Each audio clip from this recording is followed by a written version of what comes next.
अगर कोई अचानक से ये कहे कि बैंक में रखे करोड़ों रुपए, मतलब बहुत सारा पैसा, दरअसल एक इंसान को अंदर से पूरी तरह दिवालिया बना रहा है, तो मुझे लगता है शायद ये बात एक मजाक लगेगी, है ना? बिल्कुल मजाक ही लगेगी।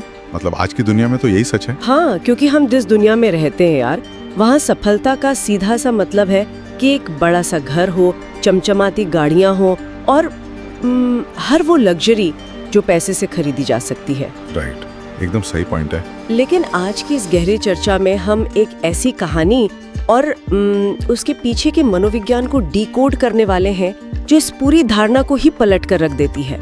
हमारे पास जो स्रोत है उनमें द करेंसी ऑफ कनेक्शन या कहें तो असली अमीरी नाम के एक बहुत ही मार्मिक केस स्टडी है। बहुत ही दिलचस्प स्टडी है ये। हाँ, और इस चर्चा का मिशन सिर्फ एक कहानी सुनाना नहीं है, बल्कि ये समझना है कि जिस मटेरियल सक्सेस के पीछे आज पूरी दुनिया भाग रही है, उसका हमारे दिमाग और पारिवारिक रिश्तों पर असल में क्या असर होता है। ये एक बहुत ही जरूरी विषय है, क्योंकि मैं देखता हूँ कि आज के समय में हर इंसान एक अदृश्य दौड़ का हिस्सा है। मतलब हम सब भाग रहे हैं। बिल्कुल भाग रहे हैं। हम अक्सर ये मान लेते हैं कि सफलता एक सीधी रेखा है ना, जहाँ ज्यादा पैसा हमेशा ज्यादा खुशी लेकर आएगा। लेकिन जब हम इस कहानी के जो दो मुख्य किरदार हैं, विक्रम और सुरेश, उनके जीवन का विश्लेषण करते हैं ना, तो हमें सक्सेस पैराडॉक्स यानी सफलता के विरोधाभास का बहुत ही स्पष्ट उदाहरण देखने को मिलता है। सच में। दोनों की उम्र 38 साल है, लेकिन हाँ, दोनों 38 के हैं, लेकिन उनका जीवन दो बिल्कुल अलग अलग दिशाओं में जा रहा है। तो चलिए सीधे इस विरोधाभास के केंद्र में ही चलते हैं। मतलब विक्रम मल्होत्रा एक ऐसा बिजनेसमैन जिसके पास शहर के सबसे पॉश इलाके में एक विशाल बंगला है, एकदम महल जैसा। हाँ, महल जैसा। और कहानी की शुरुआत में ही ना एक बहुत ही शक्तिशाली दृश्य है। विक्रम अपने शानदार डाइनिंग रूम में नाश्ता कर रहा है। 10 लोगों के बैठने की विशाल टेबल है, लेकिन प्लेट सिर्फ एक लगी है। और वो एकदम अकेला है वहाँ। एग्जैक्टली। मार्बल के फर्श हैं, महंगे शोपीस हैं, लेकिन पूरे घर में एक चुभने वाला सन्नाटा है। और फिर वो अपने बेटे को फोन करता है और बेटा तुरंत कहता है, डैड मैं अभी बिजी हूँ, बाद में बात करता हूँ, और फोन कट जाता है। वो भी बिना किसी इमोशन के। हाँ, और स्क्रीन को घूरता हुआ विक्रम। यार ये दृश्य मुझे बिल्कुल एक ग्लॉसी मैगजीन के कवर की तरह लगता है। मतलब बाहर से देखने में हर रंग परफेक्ट है, कोई कमी नहीं है, लेकिन जब आप पन्ने पलटते हैं तो अंदर कोई कंटेंट ही नहीं है, सब एकदम खाली है। बहुत ही बढ़िया एनालॉजी दी है आपने। मतलब बाहर से चमक दमक, लेकिन अंदर से पूरी तरह खोखलापन। यहाँ जो मनोवैज्ञानिक पहलू काम कर रहा है ना, वो बहुत गहरा है। अच्छा, वो कैसे? विक्रम का ये अकेलापन कोई बुरी किस्मत का नतीजा नहीं है। ये दरअसल संक कॉस्ट फैलेसी का एक क्लासिक उदाहरण है। संक कॉस्ट फैलेसी, थोड़ा समझाएंगे इसे? हाँ बिल्कुल। मतलब जब कोई इंसान अपने करियर या बिजनेस को बनाने में अपने जीवन के 15-20 साल लगा देता है ना, तो वो अनजाने में अपनी रिश्तों की बलि चढ़ा देता है। क्योंकि उसका सारा फोकस सिर्फ काम पर होता है। राइट। अब दिमाग इस नुकसान को स्वीकार ही नहीं करना चाहता, क्योंकि उसने उस सफलता के लिए बहुत भारी कीमत चुकाई है, अपना समय देकर। इसलिए वो इंसान खुद को ये समझाता रहता है कि अरे ये सब मैं अपने परिवार के लिए ही तो कर रहा हूँ। रुको, मुझे यहाँ थोड़ा डेविल्स एडवोकेट बनने दो। हाँ बिल्कुल। क्या हम इस पूरी स्थिति को थोड़ा रोमानिया, मतलब थोड़ा ज्यादा ग्लोरीफाई नहीं कर रहे हैं? मेरा मतलब है, क्या सफलता की कीमत हमेशा अकेलापन ही होती है? और दूसरी तरफ कहानी में जो सुरेश का किरदार है, हाँ, सुरेश जो दूसरा किरदार है, हाँ, वो एक साधारण 2 BHK घर में रहता है। वहाँ सुबह की चाय की खुशबू है, उसकी बेटी रिया स्कूल बस के लिए चिल्ला रही है, बेटा चिंटू अपनी ड्राइंग दिखा रहा है, पत्नी नेहा नाश्ते के लिए आवाज लगा रही है। क्या हम मिडिल क्लास स्ट्रगल को कुछ ज्यादा ही महान नहीं बना रहे हैं? ये बहुत ही जायज सवाल है। मतलब आर्थिक सुरक्षा भी तो जरूरी है ना, हम उसे पूरी तरह से खारिज कैसे कर सकते हैं? नहीं, हम उसे बिल्कुल खारिज नहीं कर रहे हैं। इस केस स्टडी का मकसद आर्थिक सुरक्षा को गलत बताना या गरीबी को ग्लोरीफाई करना बिल्कुल नहीं है। मनोविज्ञान में ना एक सिद्धांत है जिसे हेडोनिक ट्रेडमिल कहते हैं। Hedonic treadmill? हाँ, इसका मतलब है कि पैसा एक स्तर तक जहां आपकी बुनियादी जरूरतें और सुरक्षा पूरी हो जाती है, वहां तक तो बहुत खुशी देता है। राइट। मतलब रेंट निकल जाए, खाना मिल जाए, जहां पैसे से मिलने वाली एक्स्ट्रा खुशी कम होने लगती है। यहाँ बात विकल्पों की है। विक्रम के पास दुनिया की सबसे आरामदायक कुर्सी तो है, लेकिन उस पर बैठकर बात करने वाला कोई नहीं है। पैसा इंसान को एक सुरक्षित ढांचा देता है, एक इंफ्रास्ट्रक्चर देता है, लेकिन अपनापन और गर्माहट वो तो इंसान की मौजूदगी से ही आती है ना। हाँ, ये तो है। विकासवादी दृष्टिकोण से देखें, इवोल्यूशन के हिसाब से, तो इंसान एक ट्राइबल जीव है। हम कबीले में रहने वाले लोग हैं। हमारा दिमाग सिर्फ संसाधन इकट्ठा करने से ज्यादा सामाजिक जुड़ाव पर, लोगों से मिलने पर डोपामीन रिलीज करने के लिए वायर्ड है। अरे वाह, ये डोपामाइन वाली बात बहुत दिलचस्प है। मतलब हमारा दिमाग डिजाइन ही ऐसे हुआ है कि वो लोगों के साथ जुड़ाव महसूस करे, न कि सिर्फ तिजोरी भरने में खुश रहे। बिल्कुल सही बात है। अच्छा, अब इस कहानी के दूसरे हिस्से में आते हैं, जो मुझे लगता है कि इस पूरी चर्चा का टर्निंग पॉइंट है। 20 साल बाद स्कूल रियूनियन का दृश्य। हाँ, वो रियूनियन वाला सीन। दोनों किरदारों को निमंत्रण मिलता है और वे उस शानदार, बहुत ही महंगे होटल में पहुंचते हैं। और उनके पहुंचने का तरीका ही उनकी प्राथमिकताओं का पूरा खाका खींच देता है। बिल्कुल। विक्रम एक शानदार लग्जरी कार से उतरता है, एकदम अकेला, पूरा सूट बूट पहनकर, और सुरेश अपनी एक पुरानी सी बाइक पर आता है, जिसके पीछे उसकी पत्नी नेहा बैठी है और बच्चे भी किसी तरह साथ में एडजस्टेड है। हाँ, एक टिपिकल मिडिल क्लास फैमिली। वैसे अगर हम आज के मुंबई या बैंगलोर के ट्रैफिक की बात करें ना, तो शायद कार से ज्यादा जल्दी तो सुरेश की बाइक ही पहुंच गई होगी। हाँ, ये बात तो है। बाइक आराम से ट्रैफिक से निकल जाती है। लेकिन मजाक से हटकर जब विक्रम उस हंसते खेलते परिवार को होटल के अंदर ऐसे एक दूसरे का हाथ पकड़कर भागते हुए देखता है, तो उसकी आंखों में जो खालीपन उभरता है ना, वो बहुत कुछ कह जाता है। वो एक रियलाइजेशन का पल था उसके लिए। और अंदर जाकर जब दोनों दोस्तों की मुलाकात होती है, तो विक्रम का पहला रिफ्लेक्स क्या होता है? वो तुरंत अपनी उपलब्धियों की लिस्ट गिनाने लगता है। मेरी 3 कंपनियां हैं, सैकड़ों कर्मचारी हैं, करोड़ों का कारोबार है। जैसे वो खुद को कुछ साबित कर रहा हो। हाँ, जैसे वो खुद को या शायद सुरेश को कुछ जस्टिफाई करने की कोशिश कर रहा हो। ये एक बहुत ही सामान्य डिफेंस मैकेनिज्म है। जब किसी इंसान के पास, जब उसके अंदर भावनात्मक गहराई कम होती है ना, तो वो उसे अपनी भौतिक, अपनी मटेरियल अचीवमेंट से ढकने की कोशिश करता है। विक्रम हर चीज को, रिश्तों को भी मुनाफे और नुकसान, या कहें तो ROI, रिटर्न ऑन इन्वेस्टमेंट के तराजू पर तौलता है। और यहीं पर कहानी का सबसे पावरफुल डायलॉग आता है। हाँ, वो सुरेश वाला डायलॉग। राइट। जब विक्रम सुरेश से पूछता है कि यार, तू एक साधारण सी नौकरी करके जहां महीने के अंत तक बमुश्किल हिसाब बराबर हो पाता है, तो इतना खुश कैसे रहता है? तो सुरेश बस मुस्कुराकर जवाब देता है, क्योंकि मेरे घर में लोग मेरा इंतजार करते हैं। उफ, क्या लाइन है ये। हाँ, और ये सुनकर विक्रम एकदम टूट सा जाता है। ये मुझे ना फाइनेंस की भाषा में जो हमारा बैंक बैलेंस है और जो हमारा इमोशनल बैलेंस है, उसके बीच का अंतर लगता है। विक्रम का बैंक बैलेंस ओवरफ्लो हो रहा है, पैसे रखने की जगह नहीं है, लेकिन उसका इमोशनल बैलेंस, वो पूरी तरह से दिवालिया हो चुका है। एग्जैक्टली, बैंकरप्ट हो गया है वो इमोशनली। अगर हम इस इंतजार करने वाली बात का थोड़ा गहराई से विश्लेषण करें, तो ये सिर्फ एक इमोशनल डायलॉग नहीं है। ये the illusion of deferred living, यानी भविष्य पर टाले गए जीवन का भ्रम, उसको तोड़ता है। भविष्य पर टाले गए जीवन का भ्रम, थोड़ा और बताइए इसके बारे में। मतलब बहुत से जो सक्सेसफुल प्रोफेशनल्स होते हैं, वो इसी भ्रम में जीते हैं। वो सोचते हैं, यार मैं अपनी जिंदगी को भी पॉज कर देता हूँ, अगले 10 साल जमकर दिन रात एक करके पैसा कमाऊंगा और फिर वापस आकर वहीं से जीवन जीना शुरू करूंगा।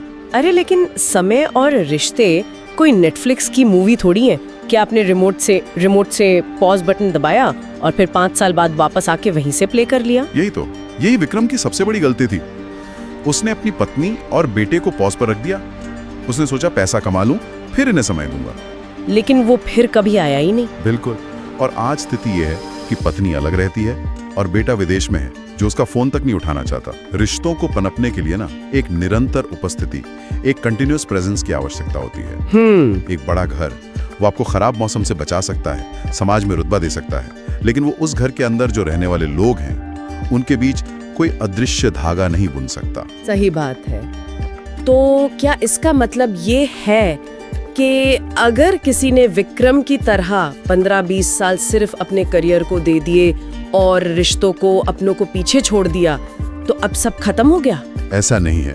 मतलब मैं वो पौधे और पानी वाला क्लीशे इस्तेमाल नहीं करना चाहती कि रिश्ते एक पौधे की तरह हैं, पानी नहीं दोगे तो सूख जाएंगे। ये तो हम सब बचपन से सुनते आ रहे हैं। अगर मैं इसे विक्रम जैसे बिजनेसमैन की भाषा में ही समझने की कोशिश करूं, तो क्या ये रिश्तों में कंपाउंड इंटरेस्ट जैसा नहीं है? अरे वाह, ये एक बहुत ही सटीक, बहुत ही बेहतरीन एनालॉजी है।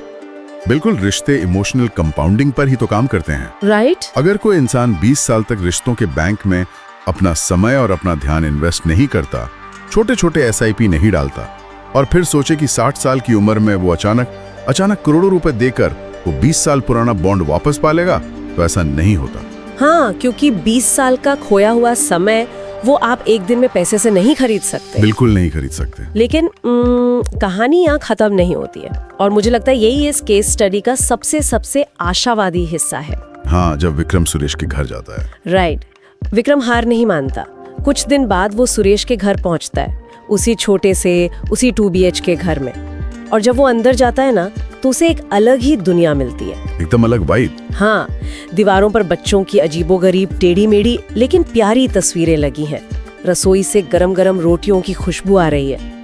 और सबसे बड़ी बात, सुरेश का परिवार विक्रम को किसी VIP की तरह ट्रीट नहीं करता। कि कोई बहुत बड़ा अमीर आदमी आ गया। हाँ, वो उसे बस एक परिवार के सदस्य की तरह अपना लेते हैं। और यही वो गर्माहट है, वो वार्मथ है, जिसे विक्रम सालों से मिस कर रहा था। उस घर में कोई एजेंडा नहीं है।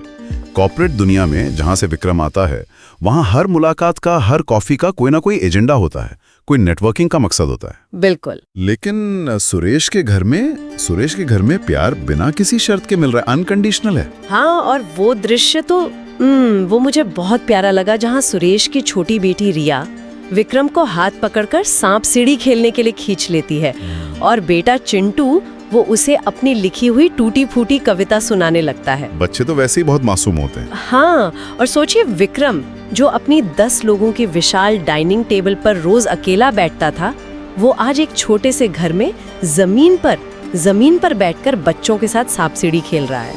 और वो सच में, मतलब सालों बाद दिल से हंस रहा है। ये एक बहुत बड़ा शिफ्ट है उसके लिए। और रात के समय जब दोनों दोस्त छत पर बैठे होते हैं, तो विक्रम एक बात कहता है, आज पहली बार लगा कि मैं जिंदा हूँ। यार, ये बहुत भारी बात है। एक ऐसा इंसान जिसके पास सब कुछ है, दुनिया की हर ऐशो आराम की चीज है, वो कह रहा है कि वो आज पहली बार जिंदा महसूस कर रहा है। यहाँ हम ना न्यूरोप्लास्टिसिटी और रिश्तों का मनोविज्ञान को एकदम लाइव देख रहे हैं। कैसे? जब विक्रम कहता है कि वो जिंदा महसूस कर रहा है, तो इसका सीधा सा मतलब है कि उसका दिमाग उस सामाजिक जुड़ाव को, उस कनेक्शन को प्रोसेस कर रहा है जिसकी उसे असल में अंदर से जरूरत थी। और इसके बाद सुरेश उसे एक ऐसी सलाह देता है जो इस पूरी स्थिति का, पूरी कहानी का सार है। खुशी खरीदनी नहीं पड़ती, बस समय देना पड़ता है। एग्जैक्टली। सुरेश उसे याद दिलाता है कि अभी भी देर नहीं हुई है। लेकिन मेरे दिमाग में एक सवाल उठता है। एक इंसान जो अपनी पूरी जिंदगी 15-20 साल सिर्फ बिजनेस डील्स और मुनाफे में उलझा रहा हो, वो अचानक से इस इमोशनल आर्किटेक्चर को कैसे बना सकता है? मतलब टूटे हुए रिश्तों को सुधारने की शुरुआत आखिर की कैसे जाती है? रिश्तों को सुधारने का सबसे पहला कदम होता है वल्नरेबिलिटी, यानी अपनी कमजोरी को, अपनी गलती को स्वीकार करना, जो विक्रम ने किया। हाँ, विक्रम ने मान लिया कि वो गलत था। और दूसरा कदम होता है अपनी करेंसी को बदलना। करेंसी को बदलना? हाँ, अब तक विक्रम कागज के नोटों और अपनी चेकबुक को अपनी करेंसी मान रहा था। वो सोचता था पैसे से सब हो जाएगा। लेकिन रिश्तों की दुनिया में ना, वहां करेंसी पैसा नहीं बल्कि अटेंशन और समय होता है। बहुत सही बात कही आपने। समय ही असली करेंसी है। और जब विक्रम सुरेश के घर से ये सीख लेकर वापस जाता है ना, तो वो एक बहुत बड़ा कदम उठाता है। बिल्कुल।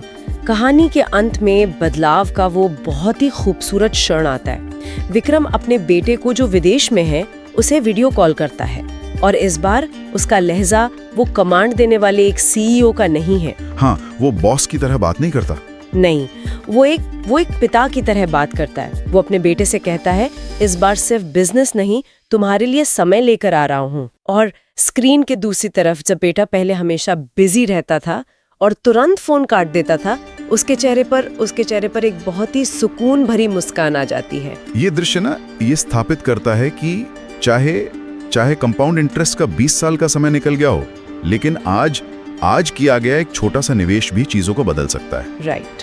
ये प्रेजेंट्स यानी महंगे उपहारों के बजाय प्रेजेंस यानी अपनी उपस्थिति उसको चुनने का मामला है। विक्रम ने अंततः ये समझ लिया कि जब लोग आपके पास होते हैं तो चीजें कम होने पर भी बहुत ज्यादा लगती हैं, और जब लोग नहीं होते तो महल भी खाली खंडर की तरह महसूस होते हैं। बिल्कुल। तो इस पूरी चर्चा को अगर हम समेटें, इन सभी स्रोतों और विक्रम सुरेश की जिंदगियों से जो सबसे बड़ा टेक अवे निकलकर सामने आता है वो क्या है? देखिए, निष्कर्ष बहुत ही स्पष्ट है। असली अमीरी बैंक अकाउंट में जमा किए गए उन नंबरों में, उन जीरोज में नहीं है, बल्कि उन लोगों में है जो दिन ढलने पर आपका घर पर इंतजार करते हैं। सही बात है। कलाई पर बंधी दुनिया की सबसे महंगी घड़ी, रोलेक्स हो या कुछ भी, वो आपको बहुत सटीक समय बता सकती है, लेकिन वो गुजरा हुआ एक पल भी वापस खरीद कर नहीं ला सकती। सफलता जरूरी है, बिल्कुल जरूरी है, लेकिन अगर वो सफलता उन लोगों को ही आपसे दूर कर दे जिनके साथ आप उसका जश्न मनाना चाहते थे, तो वो सफलता दरअसल एक बहुत बड़ी विफलता है। यार, ये हम सभी के लिए एक बहुत बड़ा वेकअप कॉल है। बिल्कुल है। मतलब आज की इस तेज रफ्तार वाली दुनिया में, जहां समाज हमें लगातार इंस्टाग्राम पे, लिंक्डइन पे यही सिखाता है कि बस और ज्यादा हासिल करना ही सफलता है, हम अक्सर भूल जाते हैं कि भविष्य को सुरक्षित करने की इस अंधी दौड़ में हम अपने वर्तमान और अपने प्रियजनों की बलि चढ़ा रहे हैं। यही कारण है कि ये कहानी आज इतनी ज्यादा प्रासंगिक है। हम हर फाइनेंशियल ईयर के अंत में अपने टैक्स, अपने बिजनेस और अपने बैंक अकाउंट्स का पूरा ऑडिट करते हैं ना। हाँ, सीए के साथ बैठकर। बिल्कुल। हम पाई का हिसाब रखते हैं कि कहाँ नुकसान हुआ, कहाँ मुनाफा हुआ। लेकिन हम कभी ये नहीं देखते कि हमारे रिश्तों की बैलेंस शीट का क्या हाल है। एग्जैक्टली।